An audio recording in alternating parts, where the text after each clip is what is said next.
हमने पिछले 2 हफ्ते से हम सीख रहे थे, हम ये सीख रहे थे कि क्या रुकावट है प्रभु यीशु के पीछे चलने के लिए। पहला रुकावट हमने देखा था कि जो पैसे का प्रेम है वो हमारा जीवन में सबसे बड़ा रुकावट बन जाता है प्रभु यीशु के पीछे चलने के लिए। वो हमको प्रभु के पीछे पूरा समर्पण के साथ चलने के लिए नहीं देता है। दूसरा हमने देखा था माँ बाप का प्रेम। जब हमारा अंदर माँ बाप का प्रेम है, रिश्तेदारों का, बच्चों का, पति पत्नी का प्रेम है, तो हम पूरा समर्पण 100% समर्पण हम प्रभु यीशु के पीछे नहीं कर सकते, उसके पीछे नहीं चल सकते। हमने वो शर्त तोड़ा और हम अयोग्य है प्रभु का शिष्य बनने के लिए। आज हम देखेंगे तीसरा शर्त जो प्रभु हमारे सामने रखते हैं। प्यारे भाई बहनों, ये संदेश उन लोगों के लिए है जो आज प्रभु यीशु के पीछे चलना चाहते हैं, प्रभु यीशु के पीछे चलना चाहते हैं। ये तीसरा शर्त है, हम देखेंगे लूका 14:26।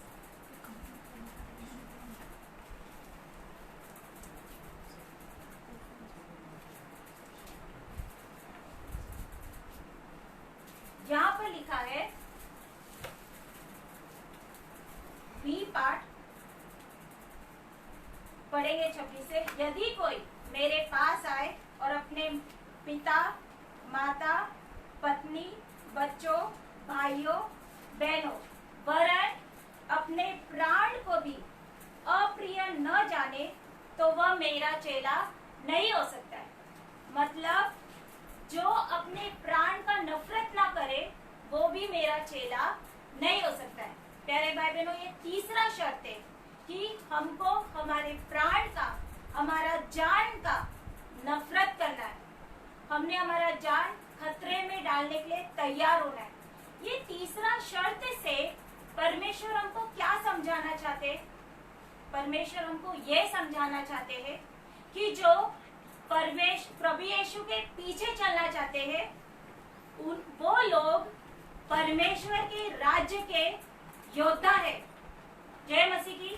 प्रभु हमको ये समझ देना चाहते हैं कि जब तुम मेरे पीछे आना चाहते हो, तुम एक मामूली विश्वासी के जैसा अपने आप को एक मामूली विश्वासी समझकर पीछे नहीं आना है। जो मुझ पर विश्वास करना चाहता है, जो मेरा शिष्य बनना चाहता है, वो परमेश्वर के राज्य का योद्धा है। जय मसीह की। उदाहरण के तौर पे प्यारे भाई बहनों, हमारा भारत देश में जो सेना में भर्ती होते हैं, उनको पता है वो सेना में भर्ती होते हैं, मैं एक योद्धा हूँ। जब वो भर्ती होते हैं, उनको मालूम है कि मैंने मेरा जान जोखिम में डाला है। मेरे जान का कोई गारंटी नहीं है, मैं कभी भी कोई भी युद्ध में मर सकता हूँ। वो लोग अपना जान को बेचने के लिए तैयार होते हैं। उनका मनोवृत्ति पहले से ही मरने का मनोवृत्ति वो लोग तैयार कर लेते कि मैं अभी सेना में हूँ, मेरा जान मैंने जोखिम में डाला है, मैं कभी भी मर सकता हूँ। उसी समय वो एक माँ बाप का प्रेम, जो संसारी सुख विलास, साथ का साथ वो भी वो लोग छोड़ने के लिए तैयार होते। प्यारे भाई बहनों, वही मनोवृत्ति हमारा होना चाहिए कि मैं एक योद्धा हूँ, और एक योद्धा कभी भी अपने जान का प्रेम नहीं करता है। वो अपना जान बेचने के लिए, जोखिम में डालने के लिए, मरने के लिए तैयार होता है। आज बाइबल में हमारे पास एक उदाहरण है, गिदोन का उदाहरण है। हम देखेंगे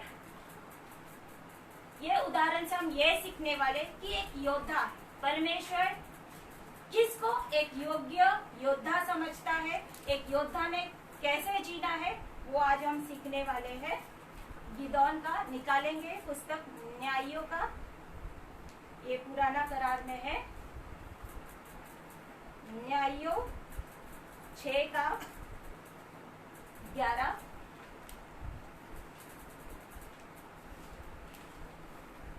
पढ़ेंगे।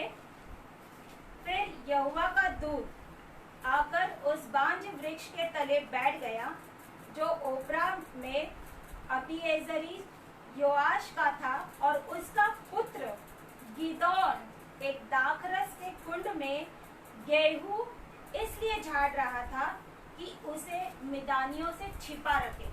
प्यारे भाई बहनों, ये गिदोन का ऐसा घटना है कि ये लोग मिदानीय लोग जो अन्य जाति लोग हैं, इनका गुलामी में थे, और ये मिदान के लोग इन इजरायली लोगों को सताते थे, उनको लूटते थे, उनको मारते थे, उनका गेहूं, उनका भेड़ बकरी ऊंट सब चुरा के लेकर जाते थे। तो उन्हीं का डर से ये उस कुंड में, रस कुंड में, उस गड्ढे में छिपा हुआ था, मिदानियों का डर से। तो अचानक क्या होता है 12 में, उसको यहोवा के दूत ने दर्शन देकर कहा, हे शूरवीर सुरमा, यहोवा तेरे संग है। जय मसीह की। प्यारे भाइयों, यहाँ पर हमने गिदोन का परिस्थिति देखा कि वो गड्ढे में मिदानियों से, उनका दुश्मनों से छिपकर बैठा है, गेहूं झाड़ रहा है, और यहाँ पर परमेश्वर उसको कहता है, कैसे संबोधित करता है, हे शूरवीर सुरमा। प्यारे भाई बहनों, परमेश्वर हमको किस नजर से देखता है? उसे शूरवीर करके पुकारा। इसका मतलब क्या है? परमेश्वर हमको योद्धा के नजर से देखता है। क्या हम अपने आप को योद्धा का रूप से देखते हैं कि मैं योद्धा हूँ? जय मसीह की। प्यारे भाई बहनों, हम एक डर का जीवन जी रहे, हम अपने आप को किधर योद्धा समझते? परमेश्वर यही कहता है, जो मेरे राज्य में, जो प्रभु यीशु का पीछे चलने का निर्णय लिया, वो एक योद्धा के समान परमेश्वर के राज्य में, परमेश्वर का सेना में भर्ती होता है। तो परमेश्वर ने उसको चुना था ये मिदानियों से छुड़ाने के लिए, और उसको कहा था कि अपने लिए तू सेना तैयार कर, सेनाओं को भर्ती कर। वो हम देखेंगे। तो यहाँ हम सीखने वाले, परमेश्वर को कैसा योद्धा, कैसी सेना चाहिए। न्यायियों का अध्याय 7 पद 3 हम पढ़ेंगे। इसलिए तू जाकर लोगों में ये प्रचार करके सुना, जो कोई डर के मारे थरथराता हो, वो गिलाद पहाड़ से लौटकर चला जाए। तब 22,000 लोग लौट गए, केवल 10,000 लोग रह गए। प्यारे भाई बहनों, ये पद से स्पष्ट मालूम पड़ता है, जिनके अंदर डर है, जो अपना जान खो देने का डर से जीते, जो मरने का डर से जीते हैं, वो परमेश्वर के सेना के योग्य नहीं है। वो परमेश्वर के राज्य का योद्धा बनने के लिए योग्य नहीं है। परमेश्वर ने कहा, जो डर रहे हैं युद्ध के लिए, लड़ाई करने के लिए, उनको घर भेज दो। और यहाँ पर लिखा है 22,000 लोग चले गए।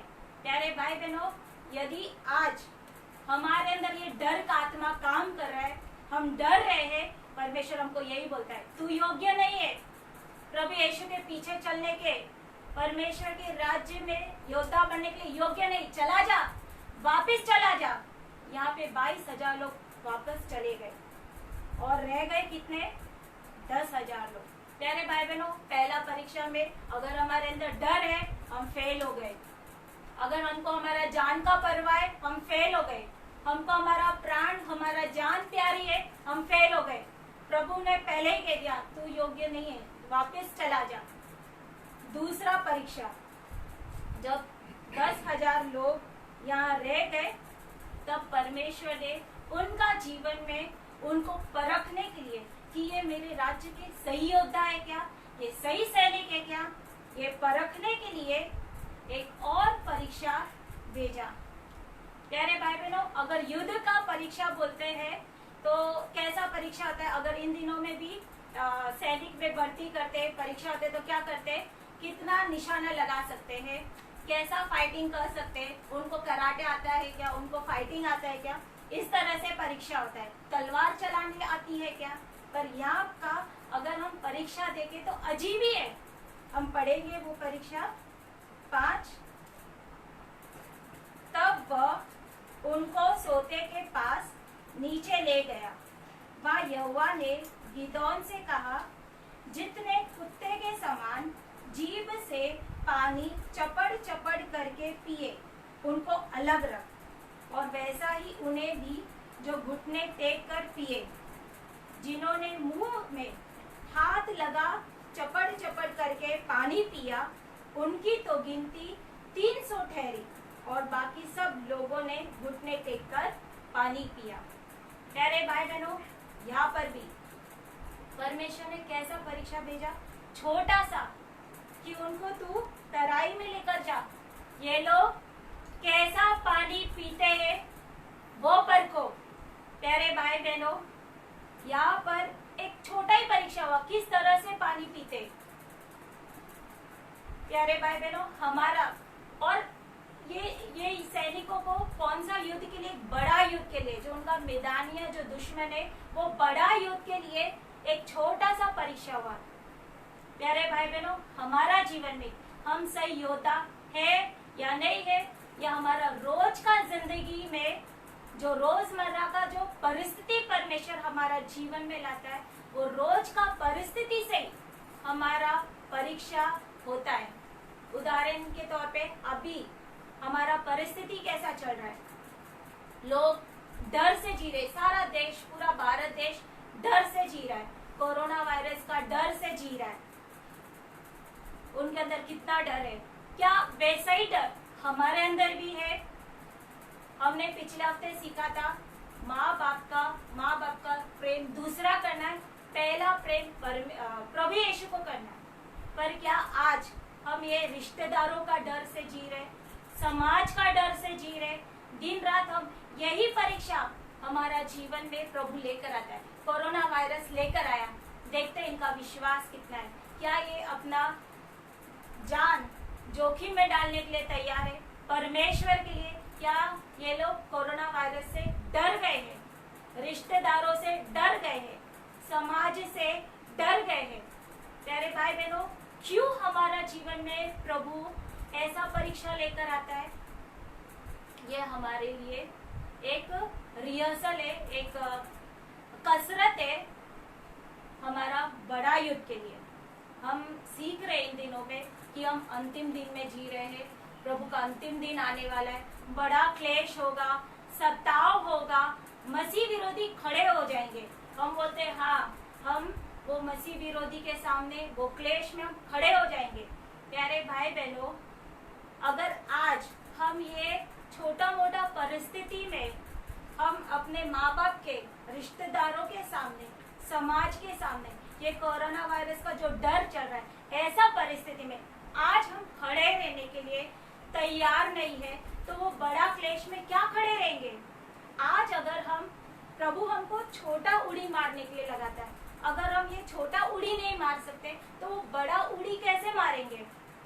जैसे ऐसा एक उदाहरण कि सही मैच होने से पहले प्रैक्टिस मैच होता है, तो ये हमारा रिहर्सल है, ये हमारा प्रैक्टिस है। क्या यहाँ ये छोटा सा परिस्थिति में हम हमारा विश्वास के लिए खड़े रह सकते, या इधर हमारा प्राण को बचाना चाहते, हम हमारा प्राण खोने से डरते हैं? जय मसीह की। प्यारे भाई बहनों, उनको किस हिसाब से अलग किया? वहां पे लिखा था कि जिन्होंने चपड़ चपड़ के पानी पिया उनको चुन लो, और जिन्होंने घुटने टेक कर पानी पिया उनको जाने दो। क्यों? वहां पे परमेश्वर ये देखता था कि योद्धा के अंदर एक सतर्कता का, जागरूक रहना है योद्धा, कि कभी भी हमला हो सकता है और वो तैयार है। क्यों वो लोग ने मुंह से पानी पिया चपड़ चपड़ के?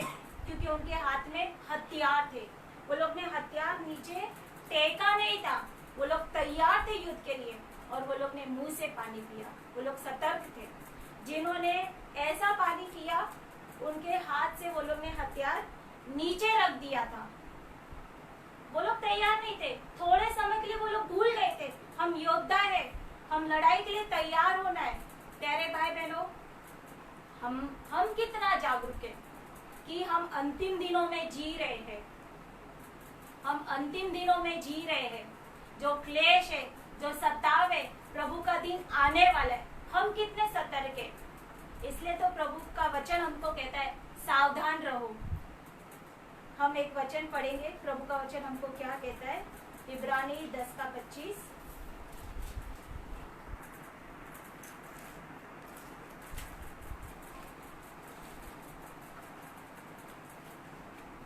एक दूसरे के साथ इकट्ठा होना न छोड़े, जैसे कि कितनों की रीति है, पर एक दूसरे को समझाते रहे, जो जो उस दिन को निकट आते देखो, त्यों त्यों और भी अधिक यह किया करो। यहाँ पर लिखा है जो जो उस दिन को निकट आते देखो। कौन सा दिन को निकट आते देखो? अंतिम दिन। जैसा प्रभु का दिन, अंतिम दिन निकट आ रहा है, प्रभु कहता है और तुम संगति में रहो, इकट्ठा होना ना छोड़ो, एक दूसरे को प्रोत्साहन करना ना छोड़ो। ये क्या है प्यारे भाई बहनों? हम सतर्क हो रहे हैं। हम प्रभु का दिन का, प्रभु जो दूल्हा है वो आने का हम तैयारी कर रहे हैं, पर एक छोटा परीक्षा आ गया, हमारा विश्वास गिर गया, हम संगति छोड़ दिया, हम इकट्ठा होना छोड़ दिया। हम कैसे सतर्क रहेंगे? पर इसका उल्टा ही हम करते हैं। प्यारे भाई बहनों, संगति का क्या फायदा है? जब हम संगति में रहते हैं, हम प्रार्थना में रहते हैं, प्रभु हमको उसका वचन से प्रोत्साहन करता है, एक दूसरे को हम प्रोत्साहन कर सकते हैं, एक दूसरे का विश्वास हम बढ़ा सकते हैं कि जब अंतिम दिन में जो क्लेश आएगा उस समय हम खड़े रह सके। पर हम इसका उल्टा करते हैं, हम विश्वासियों का संगति में नहीं रहते।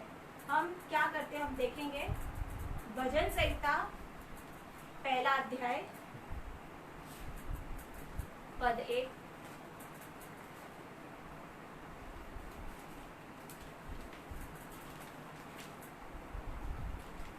पढ़ेंगे, क्या ही धन्य है वह पुरुष जो दुष्टों की सलाह पर नहीं चलता। प्यारे भाई बहनों, आपका बाइबल में यहाँ पर लिखा है युक्ति पर नहीं चलता, पर इंग्लिश में ऐसा है blessed is the man who walks not in the council of the ungodly. तो जो दुष्टों की, अविश्वासियों की सलाह पर नहीं चलता, तो हम उसका, प्रभु बोलता है तुम विश्वासियों का संगति में रहो। हम इसका उल्टा ही करते हैं, हम ज्यादा से ज्यादा समय हम उनके साथ बिताते हैं जो अविश्वासी है, जो डर से भरे हैं, जो जैसा अविश्वासी कबूली करते हैं, नकारात्मक बोलते हैं लेकिन अविश्वासी खुद को मसीह कहते हैं, पर वो लोग भी नामधारी है, अविश्वासी है। हम उनका सुनते हैं, जो आत्मा, जो डर का आत्मा उनके अंदर है, उनकी बातें सुनते हैं, वही डर वो हमारे अंदर पैदा करता है। तो प्यारे भाई बहन, जो अविश्वास उनके अंदर है, वही अविश्वास वो हमारे अंदर डालता है। तो कैसे हम परमेश्वर का एक अच्छा योद्धा बन सकते हैं? अगर हम दिन रात उनका सुनेंगे, उनके साथ बैठेंगे। जय मसीह की। तो प्रभु हमको एक अच्छा योद्धा बनने के लिए क्या सलाह देता है, हम देखेंगे। रोमी उसका 12:2 पढ़ेंगे।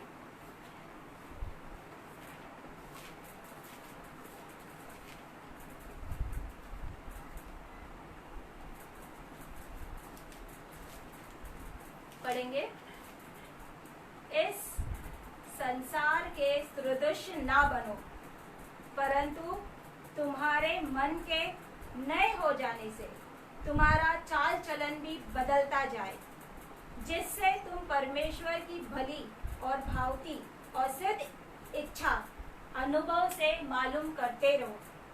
प्यारे भाई बहनों, हमारा जब हम अविश्वासियों के साथ बैठते, यहाँ पर लिखा है तुम संसार के सदृश, संसार के समान मत बनो। पर जब हम अविश्वासी लोगों के साथ में बैठते हैं, उनका सुनते हैं, उनके हाँ में हाँ मिलाते हैं, प्यारे भाई बहनों, जैसा नजरिया उनका है, देखने का नजरिया, वो लोग कोरोना वायरस का डर से, और ये हमको भी लग सकता है, हम मर जाएंगे, वो डर से, अरे ये मम्मी पापा ये मारते, ये चिल्लाते हैं, समाज का डर, वही नजरिया हमारा हो जाता है। जैसे अविश्वासी लोग देखते हैं वैसा हम देखना शुरू करते, जैसा उनका डर है वैसा हमारे अंदर। पर प्रभु का वचन कहता है ये संसार के समान, ये संसार के सदृश ना बनो। तो क्या करना है, यहाँ पर लिखा है मन का नवनीकरण करना है। मतलब कैसे होगा मन का नवनीकरण? प्रभु का वचन से। जैसे जैसे हम प्रभु का वचन पढ़ते हैं, हम अध्ययन करते, उसको कार्य में लगाते, हमारा मन नया बनते जाता है। प्रभु हमारे मन में जो डर बैठा है, जो अविश्वासियों ने अविश्वास हमारे अंदर अविश्वासी सोच विचार डाला है, वो विचार, वो वचन निकाल देता है, हमको डर के ऊपर विजय मिलता है। पर प्यारे भाई बहनों, हमारा दुर्दशा क्या है? हम कितना लापरवाही करते वचन का। हमको इतना समय मिला इन दिनों में, शायद प्रभु को धन्यवाद, इतना सारा समय हमको कभी नहीं मिला था। कितना समय हम घर में रहते हैं, क्या करते हैं? जो हमारे घर में अविश्वासी, उनके साथ सिर्फ अविश्वासी बातें सुनते हैं, निराशा में आते हैं, डर से भर जाते हैं, या हम वचन लेकर बैठते हैं, हम प्रार्थना करते हैं और वचन से हमारे मन में जो डर बैठा है, हमारा जो मनोवृत्ति है डर का, वो निकालते हैं। प्यारे भाई बहनों, हमारे सामने एक उदाहरण है बाइबल में कि कैसे प्रभु यीशु ने वचन के द्वारा शैतान को हराया। आपको पता है ये घटना, जब भी वो 40 दिन का प्रार्थना उपवास से गुजर रहे थे, शैतान जब भी एक एक परीक्षा लेकर आए, कैसे विजय पाया शैतान के ऊपर? वचन के द्वारा। हमारे अंदर वचन नहीं भरा है, हमारे मन में वचन नहीं है, वो वचन हमारे दिल में उतरा नहीं है। शैतान ने सामने डर लाया, हम वो डर स्वीकार कर लेते। शैतान ने हमारे सामने झूठ लाया, हम वो झूठ स्वीकार कर लेते। क्यों? हमारा दिल, हमारा मन वचन से नहीं भरा है। वो झूठ को वचन से मुंह तोड़ जवाब नहीं देते। तो प्रभु यीशु ने शैतान को वचन से हराया। जय मसीह की।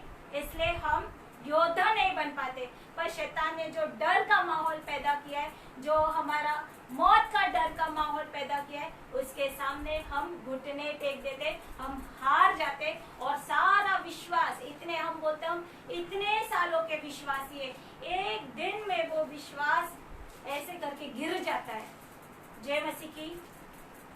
प्यारे भाई बहनों, हम देखेंगे कि कैसे हमको ये डर के ऊपर हमको विजय मिल सकता है। हम ये वचन देखेंगे, प्रकाशित वाक्य उसका 12 का 11।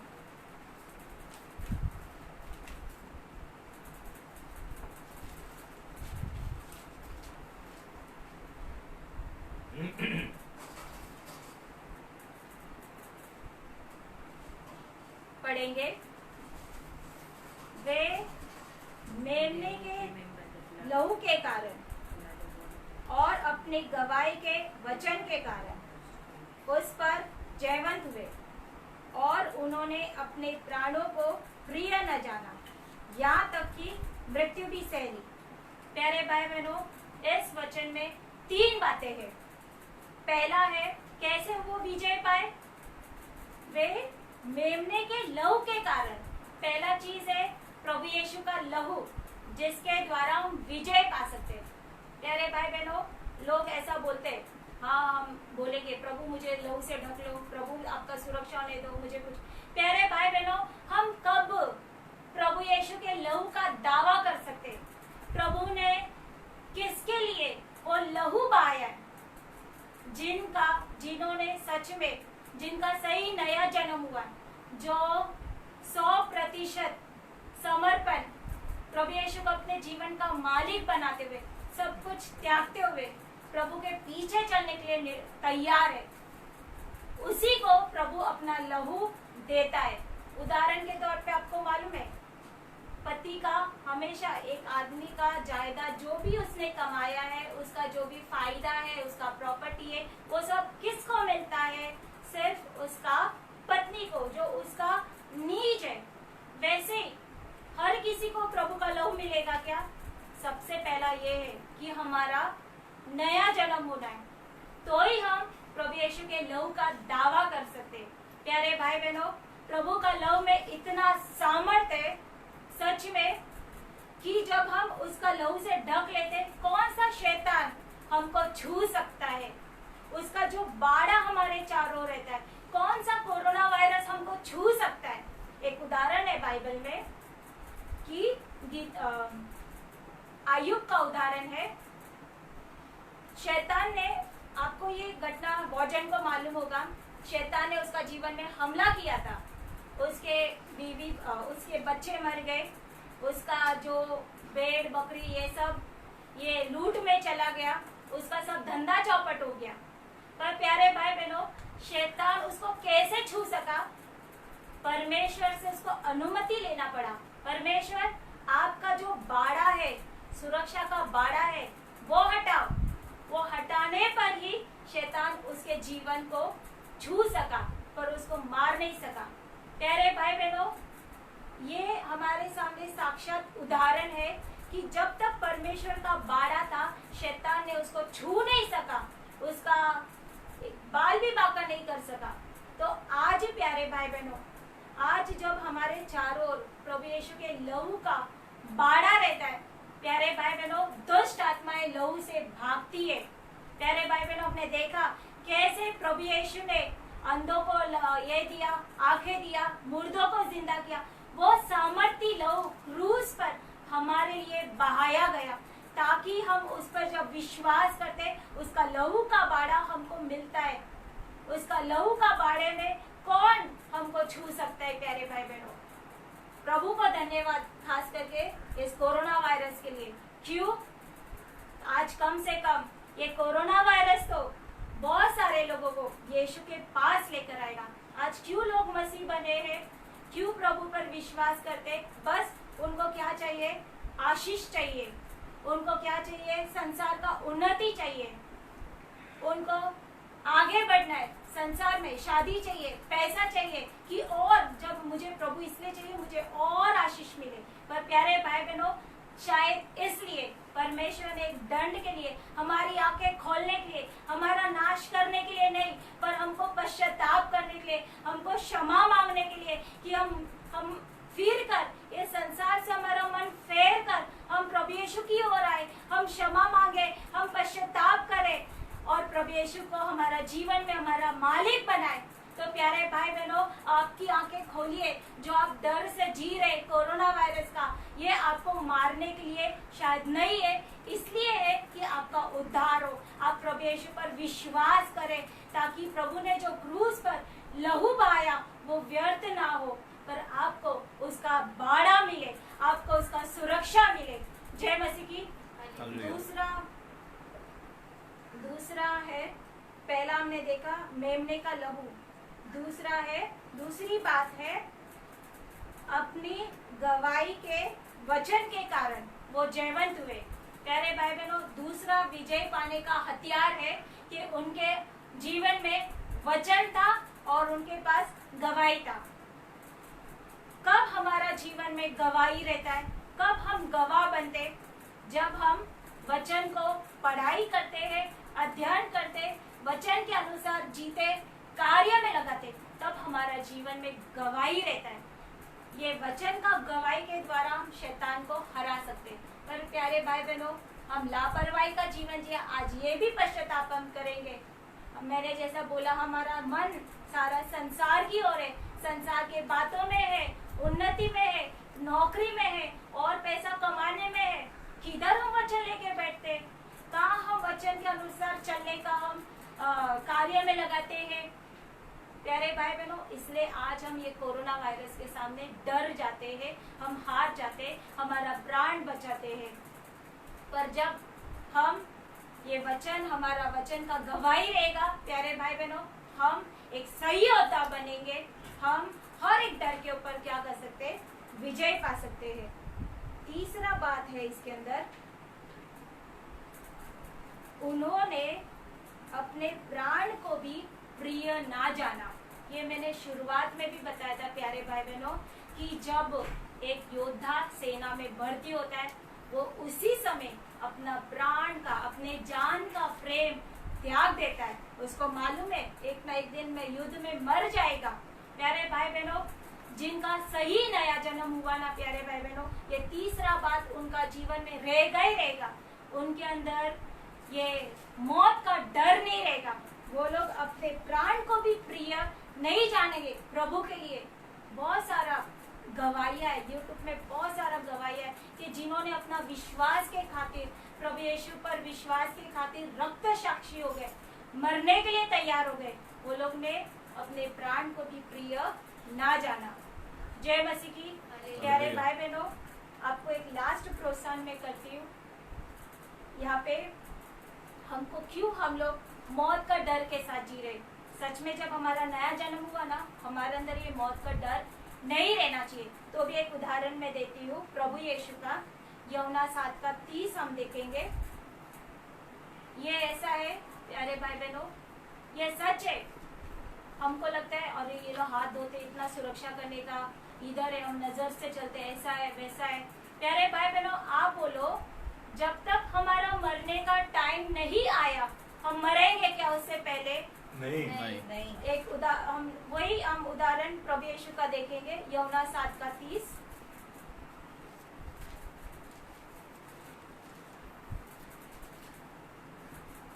पढ़ेंगे। इस पर उन्होंने उसे पकड़ना चाहा तो भी किसी ने उस पर हाथ न डाला क्योंकि उसका समय अब तक नहीं आया था। जय मसीह की। प्यारे भाई बहनों, हमको मालूम है प्रभु यीशु क्रूस पर मर गया, पर यहाँ पर उसको पकड़ने का कोशिश किया, उसको मारने का कोशिश किया, पर बोले कि ये उनके हाथ से छूट निकले, वो बच गए क्योंकि उनका मौत का समय नहीं आया था। प्यारे भाई बहनों, हमारा मौत का समय तय किया है परमेश्वर ने। हम क्यों ये मौत के साथ, मौत का डर से जी रहे? हमको प्रोत्साहन हमारे आत्मिक पिताजी ने किया था कि मौत का कुंजिया प्रभु यीशु के पास है। प्रभु ने मौत के ऊपर विजय पाया है, मौत का डंक को हरा दिया है। तो हमको मौत से डरने का जरूरत क्यों है? पर यह विश्वास हमारा दिमाग में, पर जब हमारा सच में सही नया जन्म होता है ना प्यारे भाई बहनों, एक एक ये सच्चाई हमारा हृदय में उतरता है और पवित्र आत्मा सच में ये डर से हमको छुटकारा देता है। दूसरा एक और हम प्रभु का एक उदाहरण वचन देखेंगे। यूहन्ना 19:10 और 11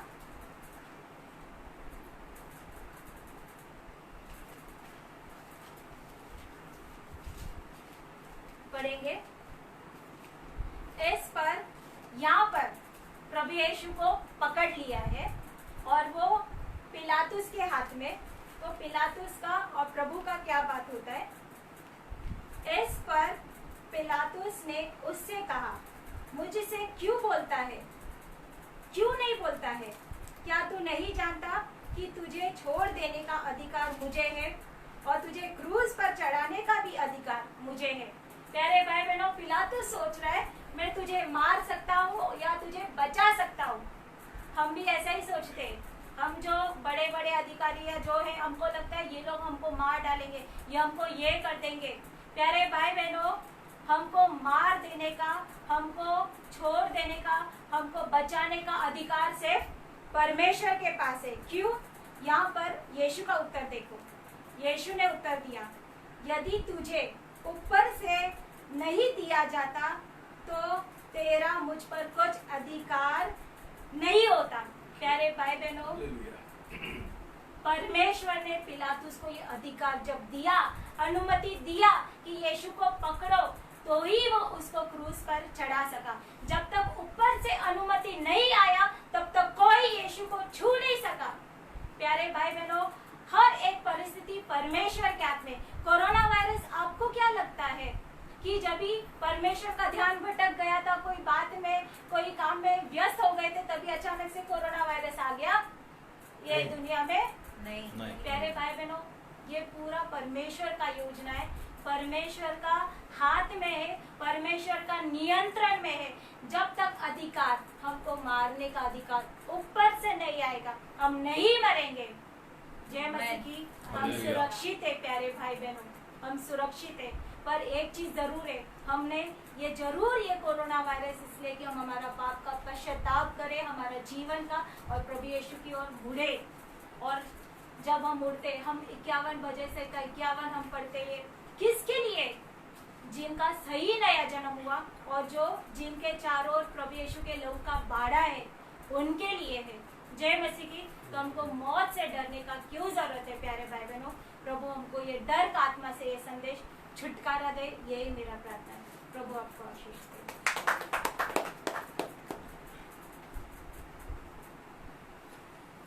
भाई बहनों, बहन ने हमको बहुत अच्छा से प्रोत्साहन किया वचन के द्वारा। मैं अंत में एक ही तुमको वचन बताना चाहता हूँ। 1 पत्रोस 1:6 और 7।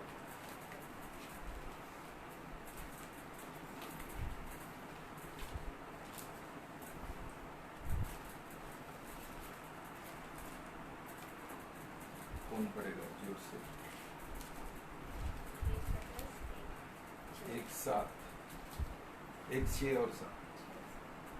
इस कारण तुम मगन होते हो, यद्यपि अवश्य है कि अभी कुछ दिन के लिए नाना प्रकार की परीक्षाओं के कारण दुख में हो, और ये इसलिए है कि तुम्हारा परखा हुआ विश्वास, जो आग से ताए हुए नाशवान सोने से भी कहीं अधिक बहुमूल्य है, यीशु मसीह के प्रकट होने पर प्रशंसा और महिमा और आदर का कारण ठहरे। जय मसीह की। Hallelujah, hallelujah. भाई बहनों, आज बहुतेक मसीह जो खुद को विश्वासी बोलते हैं ना, ये नकली विश्वास लेकर जी रहे, घूम रहे हैं। जो नकली नोट लेकर जिएंगे, 1000 का होने दो, 500 का होने दो, क्या मिलता है ये नकली नोट से? वैसा भाई बहनों, आज जो खुद को विश्वासी बोलता है, जान लो कि तुम्हारा विश्वास जो है वो नकली है, इसलिए तुमको डर लगता है। सही असली विश्वास रहेगा, तुम कभी डरेंगे नहीं, क्योंकि परमेश्वर ने हमको डर का आत्मा दिया ही नहीं। जब भी हमारा नया जन्म होता है, हमारा नया जन्म होता है, तभी परमेश्वर हमको जो डर का आत्मा वो निकाल देता है और सही विश्वास हमारा अंदर डाल देता है। आज तुम्हारा बीच में तुमको इतना डर क्यों लगता है? कि तुम्हारा नया जन्म नहीं हुआ, उधार पाया नहीं। तुम लोग तुम्हारा ना ये है ना स्किन, चमड़ी बचाना चाहते हैं, बस तुमको तुम्हारा प्राण बचाने का है। जो उनका प्राण बचाना चाहता है, उनको कभी विजय नहीं मिलता है। उनका जीवन में उनका पाप के ऊपर विजय नहीं मिलता है, डर के ऊपर विजय नहीं मिलता है, मौत के ऊपर विजय, कोई विजय नहीं मिलता है। प्रभु ने हमको क्लियर बोला है। भाई बहनों, ये परीक्षा का जरूरी है। क्यों? पारखने के लिए जो हमारा अंदर विश्वास है वो सही है, असली है ना, तो क्या भाई, पारखने का जरूरी है। और ये समस्या जो आया, ये कोरोना वायरस का, तुमको पता चलेगा अभी। तुम लोग जो दावा करते थे हम विश्वासी है, मेरे पास विश्वास है, वो विश्वास असली है या नकली है? भाई बहनों, पारखने का बिना हमको कभी मालूम नहीं पड़ेगा हमारा विश्वास सही है वो नकली है, कभी मालूम नहीं। अब भी मालूम पड़ेगा। तो इसके लिए ये बहुत जरूरी है कि परमेश्वर ने कोरोना वायरस आने के लिए दिया। इसके द्वारा तुम्हारा अंदर जो विश्वास है वो सही है नकली है, वो अभी तुमको मालूम पड़ेगा। भाई बहनों, हम लोग दिमाग का विश्वास लेकर जी रहे हैं, नहीं चलते रहे, और नकली विश्वास ऐसा होना चाहिए ताकि उसके द्वारा हमारा जीवन में हमको विजय का गवाही होना चाहिए। तुम्हारे पास विजय का गवाही है तुम लोग मुझे बोलते हैं कि हम प्रचार करने के लिए जा सकते हैं। क्या प्रचार करेंगे जब भी तुम्हारा अंदर कोई विजय नहीं है? डर के ऊपर विजय नहीं मिला, मौत के ऊपर विजय नहीं मिला, पाप के ऊपर विजय नहीं मिला, जब ये ऐसा गवाही नहीं है, हम क्या लोगों को बताएंगे? क्या सुसमाचार प्रचार करेंगे कि ये सुसमाचार के द्वारा हमको उद्धार मिलता है, हमको पाप के ऊपर विजय मिलता है, हमको मौत के ऊपर विजय मिलता है, हमको डर के ऊपर विजय मिलता है?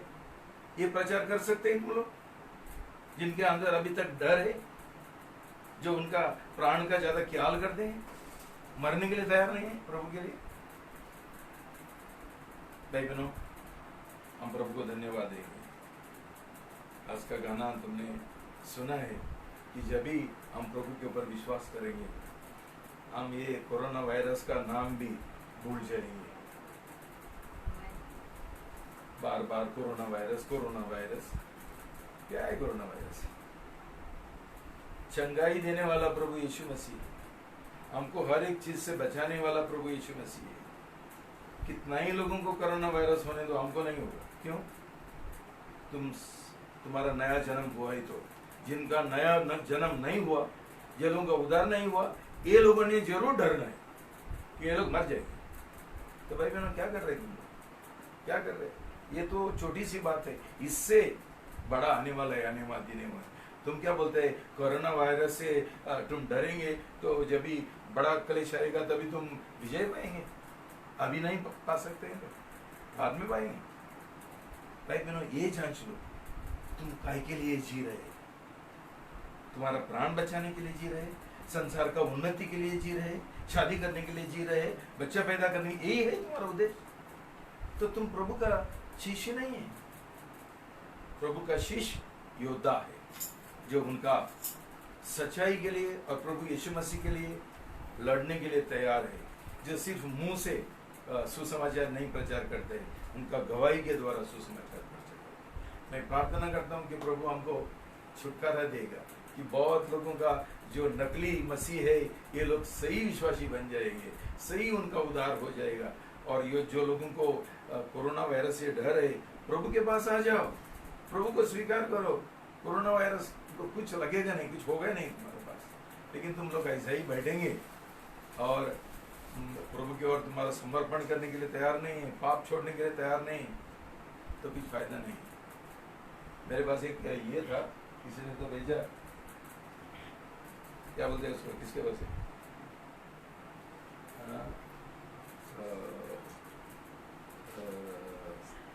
समझे? हाँ, इधर है। हाँ, बोलते हैं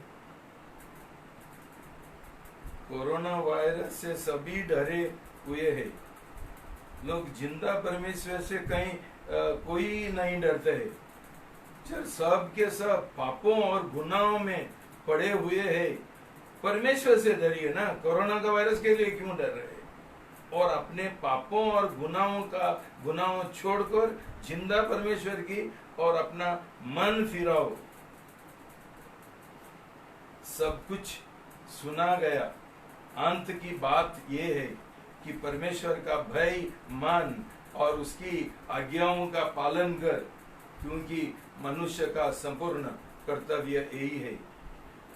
भाई बहनों, ये कोरोना वायरस नहीं है, ये पाप का वायरस है। हम पाप छोड़ने के लिए तैयार नहीं है, हम पाप छोड़ने के लिए तैयार नहीं है, पश्चाताप करने के लिए तैयार नहीं है। कोरोना वायरस हमको लगेगा, तुम मुंह बंद करो ना, तो आंखें बंद करो ना, कुछ भी बंद करो, और कितना बार धोते रहना। पाप है, पाप का पश्चाताप करने के लिए तैयार नहीं, अविश्वास का पाप का पश्चाताप करने के लिए तैयार नहीं, प्रभु के और जीवन का समर्पण करने के लिए तैयार नहीं, बचेंगे नहीं। तो भाई बहनों, ये समय है प्रभु के पास आने के लिए और प्रभु को स्वीकार करने के लिए, और तुम्हारा पाप का पश्चाताप करने के लिए, और पाप का क्षमा पाते हुए प्रभु को तुम्हारा जीवन का समर्पण करने के लिए। प्रभु तुमको आशीर्वाद।